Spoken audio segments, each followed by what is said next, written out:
So, while working on several larger projects, I realized that I was definitely not going to be able to make my January 14th release date that I promised at the end of the last video, and I'm fully aware that I didn't make it with this video either, but, trust me, this one came out sooner than the other ones would have. And if you're wondering why I'm doing release dates at the end of some of my videos now, honestly, you don't need to worry about that. That's more for me than for you. I'm what you would call a professional procrastinator. And as such, I work best under the pressure of deadlines because I generally only work under the pressure of deadlines. Either way, I decided that in the meantime, I'd adapt a research presentation that I had given in my capstone class about an early application of scientific investigation at the dawn of psychology as a science, instead of working on the very long video essay that I was working on instead of this. So regarding this project that I adapted, this was a time where the academic world was caught between the psychologists and the psychoanalysts, who in our general view of history get unjustly lumped together. This was also a time where psychology was trying to distinguish itself from the philosophy departments in the universities, and attempting to apply scientific methodologies and rigor to its claims and inquiries. This story provides wonderful insights into the importance of testing hypotheses with the intent to falsify, and how scientific findings are often made in spite of one's original hypothesis. Things that are still ever relevant to scientists today, and some of the easiest things to forget. Enter Carl Stumpf. Born in 1848, in these days there wasn't really much in the way of an academic track for psychology as we understand it today.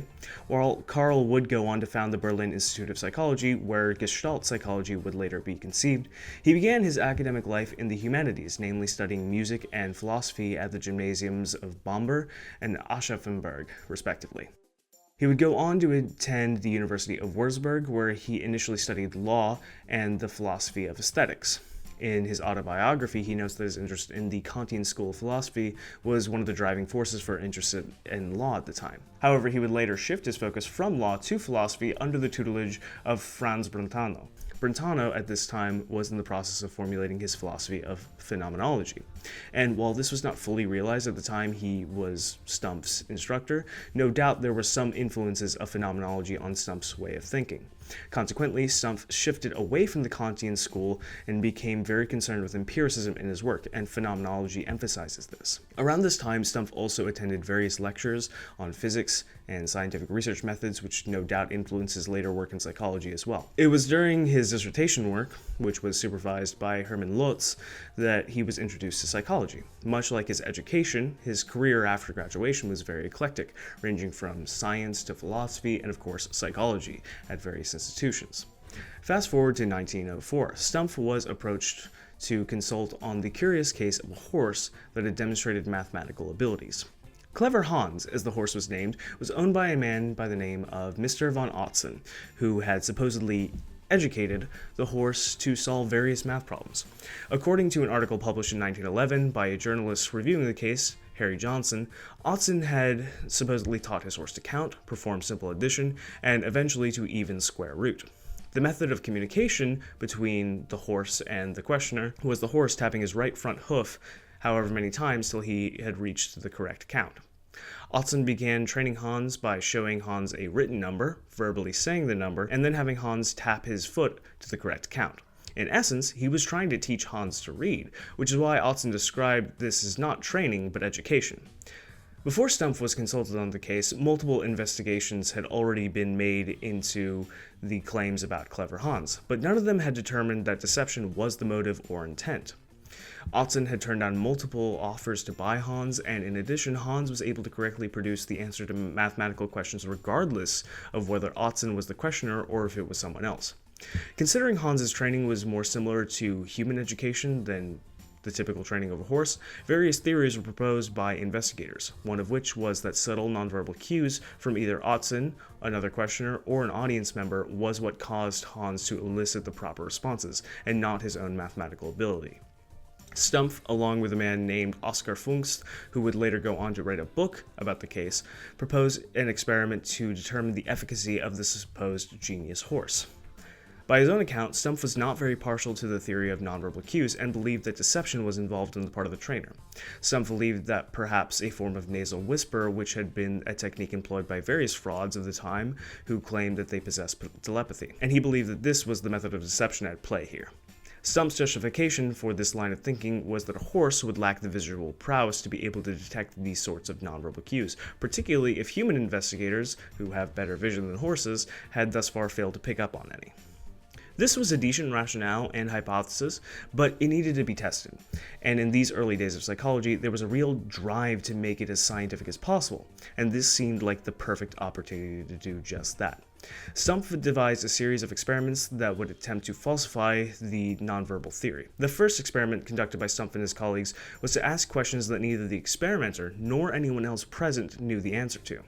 Under this condition, Hans was only successful 8% of the time, whereas under uncontrolled circumstances, Hans' success rate was 98%. This gave their investigation a baseline between controlled and uncontrolled conditions, but it alone was not enough to disprove the idea that Hans was able to do basic math. Of course, the argument could be made that if his own trainer didn't know the answer, he likely hadn't received the education to produce the correct response. However, in addition to providing a baseline for the investigation, it also strengthened the hypothesis that some sort of cue was being given to Hans by someone present at the time of the question. Working from that hypothesis, another experiment was designed to determine whether the cue was visual or auditory. In this experiment, they arranged it to where Hans was made to wear blinders that blocked his vision of the experimenter who now stood behind him. Under these conditions, Hans gave random taps in response to the questions given. This offered more evidence in favor of the idea that not only was Hans not actually doing math, but there was some sort of visual cue at play as opposed to an auditory one. After determining that they should be looking for visual cues, they returned to uncontrolled conditions and were now able to spot what was tipping Hans off. The surprising thing to Stumpf was that they were not just seeing these nonverbal cues from the questioner, but from the audience members as well. These cues were only very slight tilts of the head, so slight as to be unconscious movements by Stumpf's estimation. What of Stumpf's original rationale that a horse lacked the visual capacity to spot these cues? Well, it turns out that Mr. von Otzen typically wore a wide-brimmed hat. Since it was Otzen that trained Hans, when Hans was initially learning to spot these cues, the wide-brimmed hat would make these slight head movements much more obvious. From this, Hans learned to generalize this behavior to more subtle movements. While this was well before the school of behaviorism, it's very likely that operant conditioning was at play. Otzen was very invested in his horse and had a deep emotional connection to him, so while there was likely not an organized reward routine for Hans, the social reward of food he'd receive and successful solving of a math problem would produce the behavioristic basis for the acquisition of the behavior. While at this point, the evidence was heavily stacked in favor of unconscious nonverbal cues being the thing that tipped Hans off, Stumpf and his colleagues wanted to push this hypothesis to the limits to see if it could be falsified. A final experiment was designed where investigators would ask math questions to Hans and then consciously prohibit any movements of their heads. Once again, Hans's 98% accuracy became random hoof taps. Not only was this case settled to a great degree of satisfaction, but the finding of unconscious nonverbal movements that could give a trained observer necessary cues to give correct answers would influence psychological testing in the future and lead to the debunking of various frauds such as mediums and psychics, who employed these same sorts of observations to read people and craft elaborate and believable reads. Like any good story, however, it ends with a bit of controversy. After Stumpf's experiments, a controversy as to who should be credited with the discovery came about with Dr. Albert Moll, who published his own experiments that had shown similar findings almost a year prior to Stumpf's investigation, a dispute that was never openly settled. Despite the controversy of credit, this story and the way in which scientific experimentation was employed offers a lot of takeaways for us even today. Science is an inescapable feature of our lives in the contemporary world. Everywhere you look, there are technologies and practices based on the findings of all the different branches of science. Because of this pervasiveness, it is easy to conflate science itself with those technologies and practices developed based on scientific findings. Science is the process, nothing more than the explanatory framework built on observation and falsification, not the collection of knowledge accrued based off of the process or the technologies developed based on that knowledge. I know this might sound a bit pedantic, and yes, I am a bit of a pedant, but it is important to make this distinction, because it influences the way that we think about science. When we think about science as a constant, unchanging collection of facts, it's easy to think of it as a dogma. Ultimately, science is built upon falsification. Any rationale or hypothesis can sound reasonable enough and can be a decent enough explanation, but perhaps it's missing a key detail. Scientific observation and experimentation exists because of the limits of rationality. Experiments exist to falsify hypotheses, not to prove them. Another important distinction that runs the risk of sounding pedantic. Science, unlike other explanatory frameworks, does not claim certainty. Quite the opposite. Scientific knowledge is comprised of an ever-growing number of explanations that have been ruled out, rather than explanations that have been confirmed. When we reach the limits of our technological capabilities to falsify a claim, or run out of claims to falsify, we can be fairly certain that our assessments are accurate. But the question can always be raised again. Some people will point out the ever-changing nature of scientific theories as a reason to distrust science, but this is exactly why it's trustworthy. It is trustworthy in that if the scientific community finds a way to falsify a claim, we stop making that claim. The advantage of science over all other explanatory frameworks is that whatever claims are made in the bounds of science are the claims that survived rigorous attempts at falsification. That being said, there are equally dubious claims that everything in science is equally questionable by anyone regardless of methodology or credentials. The claims are up for scrutiny, yes, but so are the methods for challenging them. This is what peer review exists for. Every question in science is up for debate, but if one does not have the knowledge or ability to design a study that can actually attempt to falsify the claim, then any additional claims made by that party are not valid critiques of a well-researched scientific claim. These days, there's a growing mistrust for scientific credentials, from medical conspiracy theories to ancient alien theories to opportunistic health fads, and there are no shortage of people calling the validity of science education into question, whether they be making the claim directly or by merit of the overall argument and message. The more I look at this sort of discourse, the more a common factor rears its ugly head. The idea that credentials don't matter, and the implication that scientists are merely taught a dogma they are incentivized and sworn to uphold. This leads to the assumption that when the scientific community does disavow or debunk a claim, it's merely an attack against the people that are making that claim in order to uphold the existing dogma. This is an idea born out of looking at science like a collection of claims. The assumption that a higher education in science is just the same as science education in grade school. Far from it. That sort of education is to introduce children to science, not to actually explain scientific framework, because that is something that developing minds are not going to grasp onto as well. Even in the undergraduate level, higher education in science promotes searching through the literature to see the debates in the scientific community on a topic, to think with the intent to falsify, to think critically. What you learn from a science education is that there are many competing explanations for any given question, and then you are taught that the process of experimentation is our tool to parse out the best explanations among them, which is an ongoing process. Does it sound like I'm on a soapbox? Do I sound preachy right now? It sounds like you're passionate. Thank you. I'll take it. The reason I'm getting preachy about this is because it's one of those things that I just can't get away from, it seems like, you know what I mean? You can't get away from... You should add this as a blooper.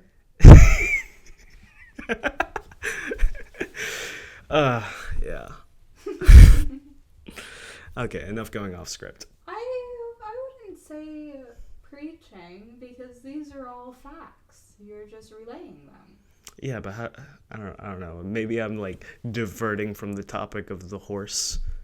You know what? That was the plan all along. I tricked you. I got you in with a fun little story about a horse, and now you're here learning about science and how it's important, and it's probably not what you think it is. The point is, science is always changing. But when people make claims counter to the general scientific consensus, they will often hide behind this fact to shield them from critique. I'm just raising questions is a very popular lampshade among these types. It's important to keep in mind that while scientific consensus is always changing, the event of a paradigm shift is fairly rare. Not often do we find that all of our previous rigorous attempts at falsification and subsequent theorizing based off of that data is entirely wrong. And even rarer still, do we find that the scientific paradigm shifts back to a previous already falsified paradigm. Oftentimes, these types will also critique the motivations of scientists and point to sources of funding as conflicts of interest. And yes, these are very valid critiques of the scientific community to an extent.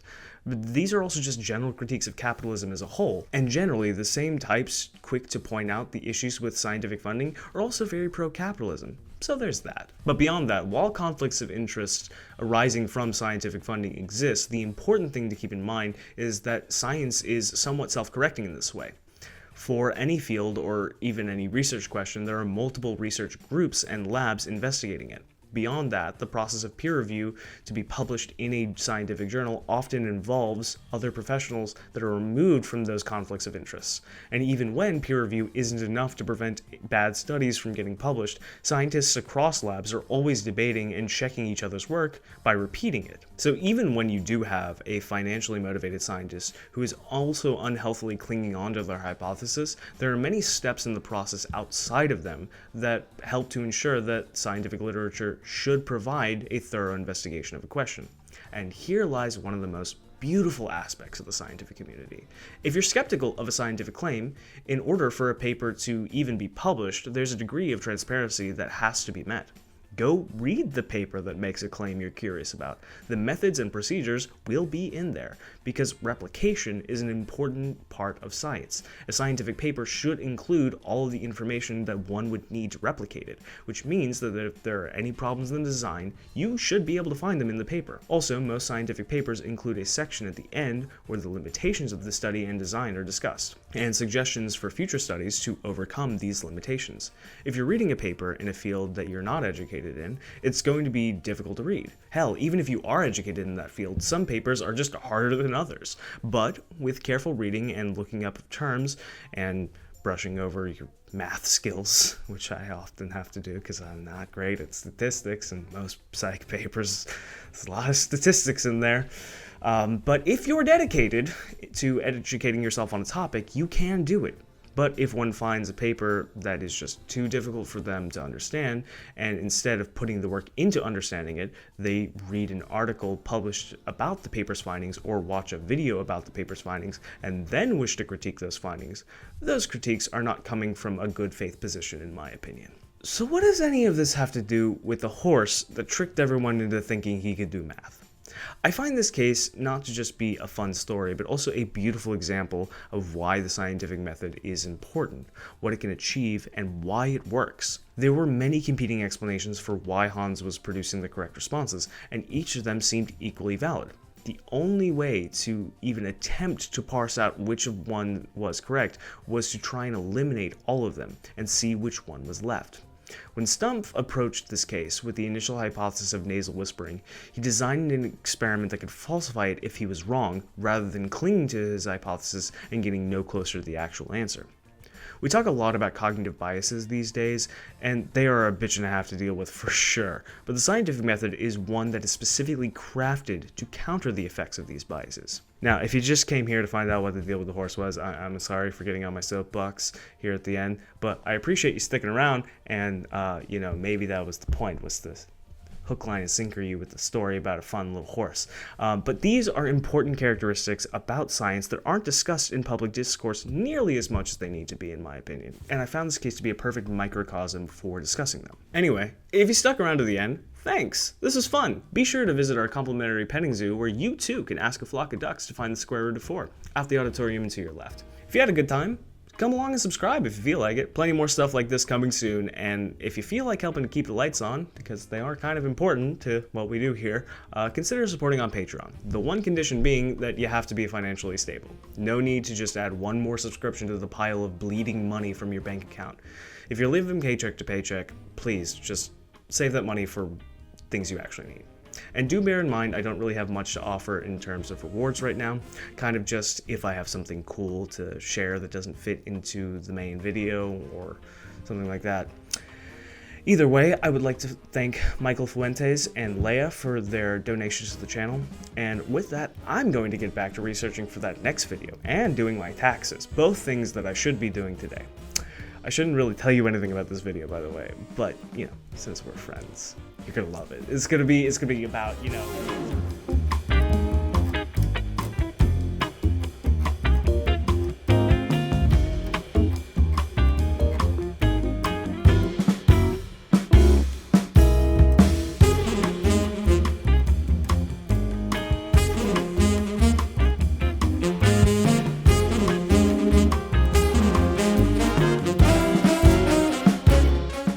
So yeah, hope you were taking notes. Glad you caught all that. Anyway, I gotta go. Ciao!